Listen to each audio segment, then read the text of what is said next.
Bonjour à tous, j'espère que vous allez bien. Je suis vraiment content d'être avec vous ce matin. J'aimerais vous souhaiter la bienvenue aussi ceux qui sont à la maison avec nous dans les autres salles en haut. Donc, vraiment un plaisir d'être avec vous aujourd'hui. Pour ceux qui ne me connaissent pas, mon nom c'est Dominique et vous allez pardonner la barbe des séries que j'essaie de me faire pousser. Mais c'est ça, moi c'est long, fait que... OK.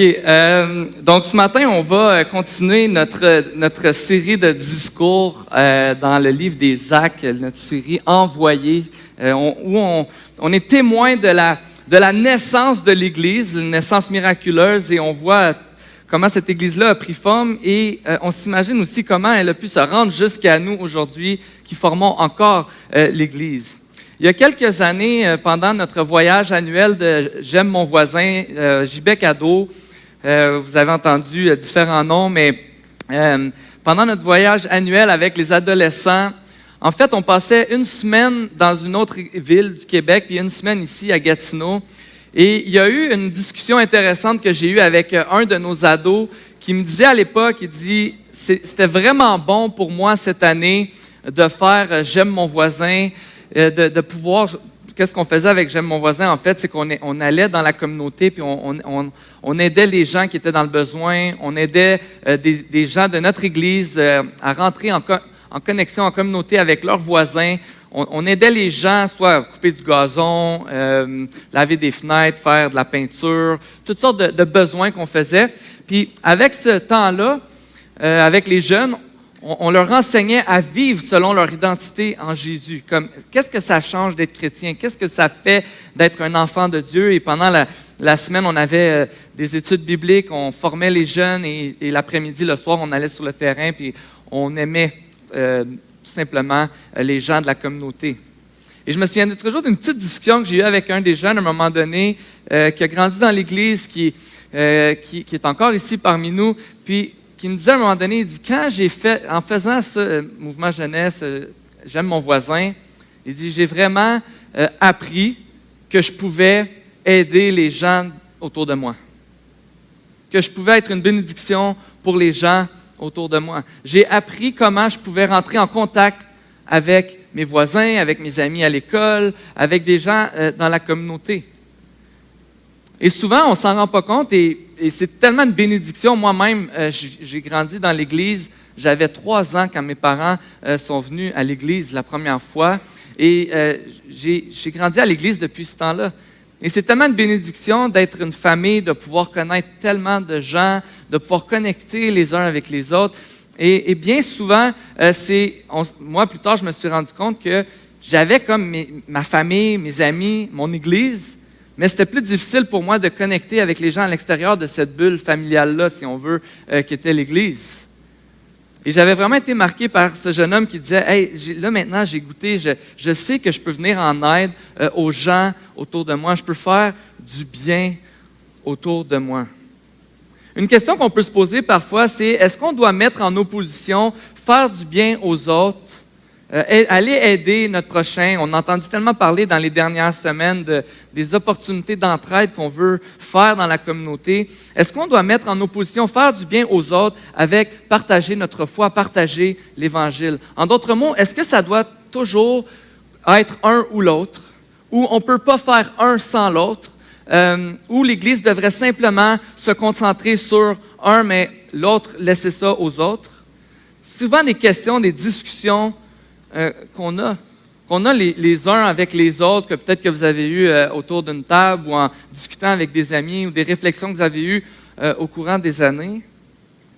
Mais on voit que l'Église primitive, la première Église, a dû, en quelque sorte, faire face à cette question-là. Peut-être de façon différente que nous, on peut en parler, mais elle a dû, en quelque sorte, faire face à cette question-là. Et la réaction qu'ils ont eue, la manière dont ils ont géré ce problème-là, nous enseigne beaucoup sur l'importance de partager notre foi, de partager la parole de Dieu, de partager l'Évangile, mais aussi de prendre soin des autres et de faire du bien autour de nous. Donc, si vous êtes avec nous depuis le début de la série, vous savez que l'Église, dès le début, a vécu des problèmes de persécution. On a vu qu'ils ont été faussement arrêtés, faussement accusés. On les a frappés. Il y a eu des problèmes aussi au niveau de l'intégrité de certaines personnes, de certaines personnes dans l'Église qui étaient hypocrites, qui ont été jugées pour ça. Mais là, il y a comme un autre problème qui va être généré, qui vient de l'intérieur. Et on va lire ça ensemble ce matin. Et vraiment, dès le début de l'Église, il y avait cette possibilité-là que l'Église se divise, que l'Église se divise en groupes et que même dès le début, on aurait pu voir une Église se détruire de l'intérieur. Mais grâce à Dieu, on va voir que ce n'est pas ce qui s'est passé et au contraire, l'Église a agi de façon glorieuse à cette époque-là et on peut vraiment apprendre de ce que la parole de Dieu nous enseigne ce matin. Donc, je vais juste prier et ensuite, on va aller lire ensemble dans Acte 6 ce récit. Seigneur Jésus, merci pour le temps qu'on passe ensemble ce matin. Merci pour la parole que tu nous donnes. Merci parce que tu nous encourages à chaque jour. On peut te connaître, on peut être proche de toi et on peut te faire connaître, partager ton nom aux autres. Et merci pour ton amour dans nos vies. Et je te prie ce matin qu'on puisse laisser les distractions de côté, qu'on puisse laisser notre état d'esprit peut-être tourmenté, peut-être troublé, peut-être qu'on vit de la souffrance. Il y a toutes sortes de situations qui nous amènent ici ce matin. Et je te prie que tu puisses nous faire la grâce d'être attentif à ta parole et d'être nourri et d'être encouragé par ce que ta parole a à nous enseigner ce matin. C'est dans ton nom qu'on veut te prier, Jésus. Amen. Donc, lisons ensemble Acte 6, les 7 premiers versets. À cette époque-là, alors que le nombre des disciples augmentait, les hellénistes murmurèrent contre les Hébreux, parce que leurs veuves étaient négligées lors des distributions quotidiennes.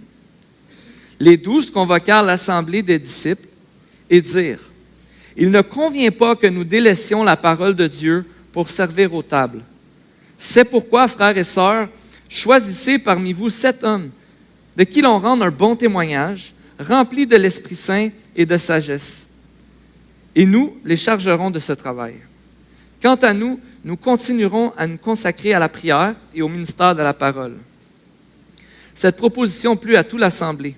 Ils choisirent Étienne, un homme plein de foi et d'Esprit Saint, Philippe, Procore, Nicanor, Timon, Parménas et Nicolas, un non-juif d'Antioche, convertis. Ils les présentèrent aux apôtres et ils posèrent les mains sur eux. La parole de Dieu se propageait de plus en plus. Le nombre des disciples augmentait beaucoup à Jérusalem et une grande foule des prêtres obéissait à la foi. Donc, si vous vous souvenez, on est au début du livre des Actes, au début, et Jésus demande à ses disciples de rester à Jérusalem, d'attendre qu'ils vont recevoir le Saint-Esprit. Et l'Église, jusqu'au chapitre 6, jusqu'à ce moment-là, elle est concentrée principalement à Jérusalem. Et elle est composée principalement de Juifs qui se sont convertis au christianisme. Et là, il y a un premier problème interne qui arrive et l'Église grandit en nombre. Donc, depuis le début, ça fonctionnait bien. Comme les gens ils étaient généreux les uns envers les autres. Certains vendaient leurs champs pour que les plus démunis puissent avoir à manger, pour qu'on puisse prendre soin de ceux qui sont dans le besoin. Tout fonctionnait bien. Mais là, l'Église grandit en nombre. Il y a de plus en plus de personnes. Probablement, on ne sait pas exactement combien, mais on pense qu'à cette époque-là, il y avait plusieurs milliers de chrétiens déjà juste à Jérusalem. Il y en a qui avancent même un chiffre qui disait que jusqu'à 25% de Jérusalem étaient convertis au christianisme, principalement des Juifs à cette époque-là. Donc, il y a des groupes qui se forment à l'Église. Il y a des Juifs qui viennent de Jérusalem, qui sont les Hébreux, puis il y en a qui viennent d'un peu partout, qui étaient dispersés, qui reviennent à Jérusalem, qui viennent lors des fêtes, des fois qui vont rester plus longtemps pour participer à la vie de l'Église. Et l'Église grandit, et il y a des groupes qui se forment dans l'Église. Et ici, on voit les Hébreux et les hellénistes. Et ce qu'on sait, c'est qu'il y a réellement un problème dans l'Église. L'Église primitive les gens de l'extérieur voyaient l'Église Et on pouvait dire que leur réputation, c'est le mot que je cherchais, c'était de prendre soin des opprimés, de prendre soin des veuves, de nourrir ceux qui avaient faim. Et il y avait vraiment cette réputation-là. En fait, l'Église primitive mesurait sa compassion par la façon dont elle prenait soin des pauvres, des orphelins et des veuves. Donc, quand le problème est apporté qu'il y a certaines veuves qui sont négligées, c'était vraiment un problème qui était grave pour l'Église. C'était important pour tout le monde, parce que c'était le caractère et la crédibilité de l'Église qui étaient mis à l'épreuve ici, qui étaient mis au test. L'Église était populaire pour prendre soin de ces personnes-là. On a même des records de personnes qui décidaient de jeûner pour pouvoir avoir moins de nourriture, pour pouvoir nourrir ceux qui n'en avaient pas. On a vu que les riches vendaient leur terrain pour pouvoir avoir plus d'argent, pour pouvoir nourrir ces personnes-là. L'Église était responsable des veuves, des orphelins, comme si c'était leur propre famille. On prenait soin d'eux. L'Église était déterminée et engagée à prendre soin des plus démunis et de les traiter comme des membres faisant partie de leur propre famille. Donc, c'est pas... il y avait réellement un problème, il y avait réellement quelque chose qui avait besoin d'être adressé. Mais c'est vraiment intéressant parce qu'avant d'adresser ce problème-là et de voir comment les apôtres ont adressé ce problème-là avec le reste de l'Église, on voit au verset 1 que la manière que les hellénistes ont adressé le problème, c'était par des murmures. Ils murmurèrent contre les Hébreux. Il y avait vraiment comme, tu sais, les gens ils voyaient une injustice, ils voyaient qu'il y avait un problème, on prenait vraiment soin du groupe. Peut-être comme les gens que ça faisait plus longtemps qu'ils étaient à l'Église, peut-être que c'était ceux que les apôtres connaissaient plus, on ne sait pas, on ne pense même pas que c'était volontaire. En fait, on pense que c'était simplement un problème de gestion dû au fait que l'Église grandissait, puis on n'a pas vu que la manière qu'on fonctionnait au début ne fonctionnait plus maintenant qu'on était plus de personnes. Mais les gens qui voient le problème murmurent. Peut-être qu'ils parlaient comme dans le dos des autres, peut-être qu'ils parlaient comme... Ils démontraient un manque de confiance envers les leaders, ils critiquaient le leadership des apôtres, ils murmuraient contre ce manque, le fait que leurs veuves n'étaient pas pris soin. Et c'est vraiment intéressant parce qu'ici, on est vraiment dans ce narratif où l'Église est en train d'augmenter en nombre. Il y a de la persécution, l'Église continue de grandir. Il y a des gens qui essayent de profiter de l'Église, l'Église continue de grandir. Et maintenant, il y a une situation interne qui peut créer des conflits, qui peut créer de la division, qui peut créer une dissension envers le leadership de l'Église. Qu'est-ce qui va se passer à ce point-ci? Il y avait une insatisfaction. Probablement qu'on portait des mauvaises intentions aux leaders puis à ceux qui prenaient mal soin des veuves. Il y avait ce manque de confiance qui commençait probablement à s'installer à ce moment-là. Et c'est vraiment important de prendre le temps pour s'arrêter ici quelques instants. Comme j'ai dit, on va regarder comment est-ce qu'ils ont adressé le problème. Mais on est une famille, Église de Sentier, puis on est plein de personnes avec plein d'opinions, des points de vue différents. Parfois, on voit des choses qui se passent peut-être le dimanche matin, qui se passent dans la vie de l'Église.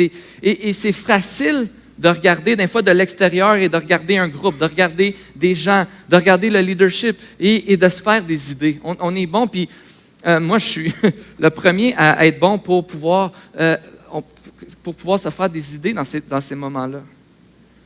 Mais il y a deux conseils que j'ai entendus qui m'aident vraiment dans ces moments-là. À ne pas aller trop loin à parler dans le dos d'une personne ou à porter des mauvaises intentions à quelqu'un ou à juger la décision d'une personne comme si j'avais tous les faits et que j'avais 100% raison. Deux conseils. Autant que tu peux, le premier, c'est donne le bénéfice du doute aux personnes.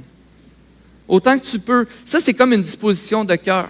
Des fois, on va entendre une histoire, on va entendre quelque chose qui se passe, on veut faire quelque chose, on a un projet, Et là, ça c'est vrai à l'Église, ça peut être vrai dans nos familles, ça peut être vrai dans nos milieux de travail. On reçoit un email du patron, puis là, on n'est pas capable de lire ses intentions, mais on se les invente, on se les crée dans notre tête.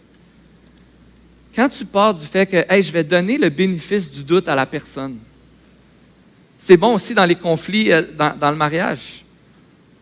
Quand on reçoit quelque chose et on le reçoit mal, moi, ça m'arrive de dire hey, ma femme me dit quelque chose, puis là, en ce moment, j'ai vraiment l'impression qu'elle elle veut me faire du mal ou elle veut me faire payer quelque chose que j'ai fait il y a quelques jours ou elle dit ça pour. Puis si je m'arrête à juste cette pensée-là, ma femme veut me faire du mal, ça fait aucun sens. Ça fait aucun sens parce que je le sais que à la base, ma femme m'aime, ma femme veut mon bien, ma femme désire qu'on puisse grandir ensemble dans notre foi, qu'on puisse bâtir notre foyer ensemble sainement. Ça, c'est ce qui est vrai. Alors, c'est une disposition de cœur. Donne le bénéfice du doute quand tu peux. Ne pars pas avec la présupposition que la personne veut faire du mal ou que la personne est mal intentionnée. Le deuxième conseil que j'ai entendu, c'est que quand tu as un problème, va voir la personne contre qui tu as un problème. Justement, si on part avec « OK, je ne vais pas soupçonner le mal chez cette personne-là, je vais aller voir, je vais lui poser des questions, je vais lui partager mon malaise, je vais lui partager ce que je pense être un désaccord en ce moment, je vais aller lui partager un problème que je vois. » Bien souvent, quand on fait ça, on se rend compte qu'il nous manquait du contexte. On ne comprenait pas les intentions de la personne. Et même parfois, et souvent, je me rends compte dans ces moments-là que, hey, je me suis trompé. Puis si tu as raison, puis qu'il y avait vraiment un problème, puis qu'il y avait vraiment quelque chose à adresser, mais peut-être que la personne ne le voyait même pas. Puis s'il y a vraiment un problème, bien dans ces moments-là, on peut faire partie de la solution, plutôt que de pointer vers le problème. Et c'est ce qui fait de nous une famille. Du fait qu'on est ensemble, dans le même bateau, à ramer ensemble dans la même direction. Et si on voit quelque chose, on peut adresser avec les membres de la famille quelque chose qui se passe. Et ça, c'est un principe qui est vrai dans nos familles biologiques, qui est vrai dans notre travail, dans nos relations. Si on a un problème, on peut faire partie de la solution. Et c'est vraiment intéressant parce que ici, le problème qui est adressé, c'est un groupe minoritaire dans l'Église qui dit « Hey, nos veuves, on n'en prend pas soin. Ces veuves-là, on n'en prend pas soin. » Et la réaction des apôtres, la réaction de toute l'Église est vraiment incroyable. Ils n'ont pas commencé à dire « Ouais, mais là, on fait de notre mieux, on fait ce qu'on peut. » Ils n'ont pas commencé à dire « Hey, on est quand même 70% sur la coche, on a juste oublié le 30%. » Ils n'ont pas commencé à se justifier. En tout cas, la Bible ne nous révèle pas que les apôtres se sont justifiés. Au contraire, parce que comme on a vu au début, pour l'Église, c'était primordial qu'ils étaient reconnus pour prendre soin des plus démunis. Ce n'était pas une question pour eux. Alors, si quelqu'un arrivait et disait « Hey, on ne prend pas soin des plus démunis en ce moment parmi nous, ben, c'était un problème et on devait l'adresser. » Les apôtres ont reconnu le problème et ils vont l'adresser sur le champ. On peut le lire au verset 2 à 4. Les 12 convoquèrent l'assemblée des disciples et dirent « Il ne convient pas que nous délaissions la parole de Dieu pour servir aux tables. C'est pourquoi, frères et sœurs, choisissez parmi vous 7 hommes à qui l'on rende un bon témoignage, remplis de l'Esprit Saint et de sagesse, et nous les chargerons de ce travail. Quant à nous, nous continuerons à nous consacrer à la prière et au ministère de la parole. » C'est vraiment intéressant parce que les apôtres réalisent que là, OK, l'Église grandit, il y a des gens qui sont négligés, il faut qu'on agisse. Mais notre ministère premier à nous, les apôtres, c'est de prêcher la parole. C'est de vous enseigner la parole de Dieu, de proclamer l'Évangile. On ne peut pas délaisser ça. Et ici, les apôtres ne sont pas en train de dire ça, c'est pas comme nous, on est meilleur que, on est plus important que de juste servir les gens. C'est pas comme ils ne sont pas en train de faire une échelle de valeur ici, ils sont en train de faire une échelle de priorité pour leur ministère. La preuve, c'est qu'ils vont nommer 7 hommes qui sont bien capables aussi d'enseigner la parole de Dieu, qui sont bien capables d'enseigner le peuple, mais 7 hommes qui vont contribuer à régler le problème qui est présenté devant eux. Les apôtres sont en train de dire, « Hey, c'est vrai, on a un problème, mais on ne peut pas le régler nous-mêmes. On ne peut pas prendre soin de l'Église juste à nous seuls. Mais ce qui est vraiment important, ce qui est notre appel et notre ministère, c'est de vous enseigner la parole de Dieu, c'est de s'assurer de la proclamation de l'Évangile et de nous adonner au ministère de la prière. L'Église grandit, on doit faire les choses différemment, mais on doit s'assurer qu'on ne délaisse pas l'enseignement de la parole de Dieu, la proclamation de l'Évangile. L'Évangile, c'est la raison pour laquelle l'Église grandit. On voit que l'Église avait une bonne réputation, que l'Église prenait soin des plus démunis, que l'Église était impliquée dans sa communauté, mais c'était l'Évangile qui transformait des vies. En fait, c'était l'Évangile qui faisait en sorte que les gens deviennent aussi généreux, aussi désintéressés de leur propre vie, puis intéressés à prendre soin des autres. C'est l'Évangile qui transforme des vies. Et quand on regarde, parfois on va dire, il y a plein d'autres mondes qui vont aider dans la communauté, on n'a pas besoin de faire ça. Je posais la question tantôt en introduction, est-ce que ça doit être un ou l'autre? L'Évangile de Jésus-Christ nous rend plus généreux. Elle nous donne un amour pour les autres. Elle nous donne un sens différent de la justice qui grandit en nous constamment. Et l'Église était reconnue comme une Église qui était impliquée dans sa communauté, la communauté interne de l'Église, mais aussi dans sa communauté, dans sa ville, à cause de ce que Jésus avait fait. L'Église, c'est le seul organisme de la ville de Gatineau qui peut présenter l'Évangile puis l'espoir de Jésus-Christ. On a besoin de continuer et ne jamais cesser de prêcher la parole de Dieu. Et Dieu appelle des personnes à l'enseignement. Dieu appelle des personnes à ce ministère d'enseigner son peuple, d'enseigner la parole et d'équiper les gens à pouvoir partager l'Évangile et pouvoir à leur tour faire des disciples qui vont enseigner la parole. Mais ce que les apôtres font, c'est que, dans le fond, ils nous donnent une leçon de leadership vraiment incroyable ici. Parce que les apôtres sont en train de dire, tout ne repose pas sur nos épaules. On est une Église, on est une famille. C'est à chacun d'entre nous, à toute l'Église, de régler ce problème-là et de s'engager les uns envers les autres et envers notre communauté. On a besoin de la contribution de toute l'Église pour être une Église engagée et fondée dans la parole de Dieu. Ici même, à l'Église Le Sentier, on a ce désir, ce rêve de saturer notre ville de l'Évangile en parole et en action. On veut faire rayonner l'amour de Jésus dans notre communauté. Et il y a toutes sortes de besoins, toutes sortes de possibilités. Et si on veut être une Église qui partage la parole et qui aime les gens à l'intérieur de son Église et qui aime les gens dans le besoin, dans sa ville, on a besoin de s'engager les uns envers les autres et de dire, c'est à chacun d'entre nous de prendre part à cette mission que Dieu nous donne, à ce désir, à ce rêve que Dieu nous donne. Tantôt, vous avez vu dans les annonces le besoin on a différents besoins. Le Sentier Aide qui veut aider dans la communauté. On a répertorié 30 à 40 possibilités d'implication dans la communauté qui peuvent être comme mises en œuvre maintenant.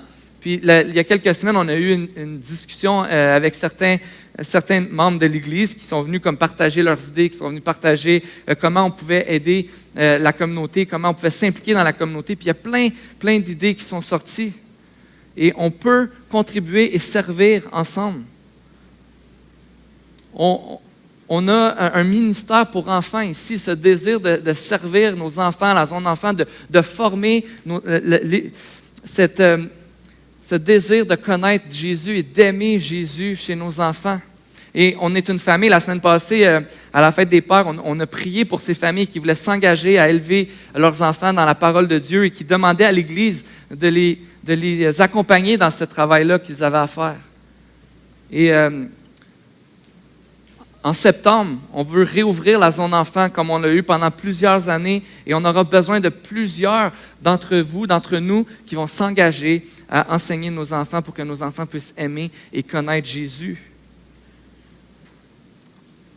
Cette semaine, on a fini la jeunesse. C'était plus de 20 leaders qui se sont impliqués pendant toute l'année, malgré la pandémie, qui se sont impliqués à faire des appels Zoom, qui ont pris du temps avec leurs jeunes, qui s'impliquent constamment dans la vie de leurs jeunes parce qu'ils veulent avoir un impact dans la vie de ces jeunes-là.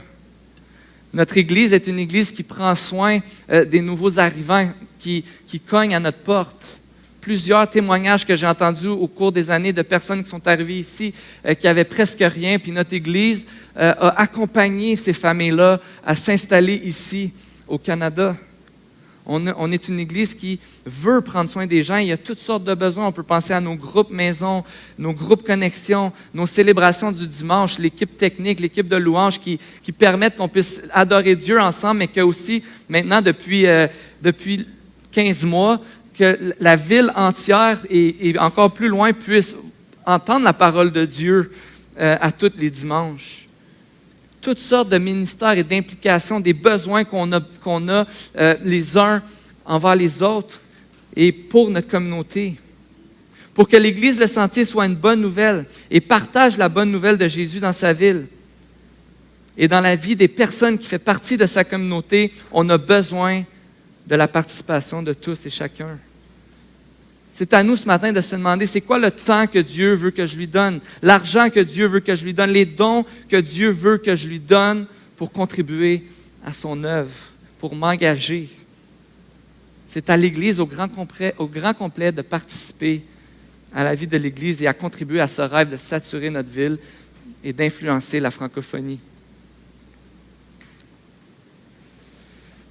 Puis si tu veux grandir dans ta disponibilité, tu sais, parfois on se dit hey, « j'aimerais ça servir, j'aimerais ça être disponible, j'aimerais ça pouvoir aider, je ne sais pas par où commencer. » Je suis sûr qu'il y a au moins une personne autour de toi que tu regardes et tu dis « ça, c'est un modèle de don de soi. » C'est quelqu'un de très généreux, avec son temps, avec son argent, avec ses dons.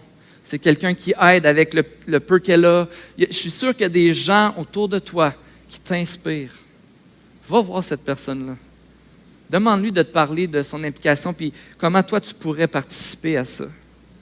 Viens nous voir, ça va nous faire plaisir de t'aider à t'impliquer et à vraiment contribuer à participer à la vie de l'Église.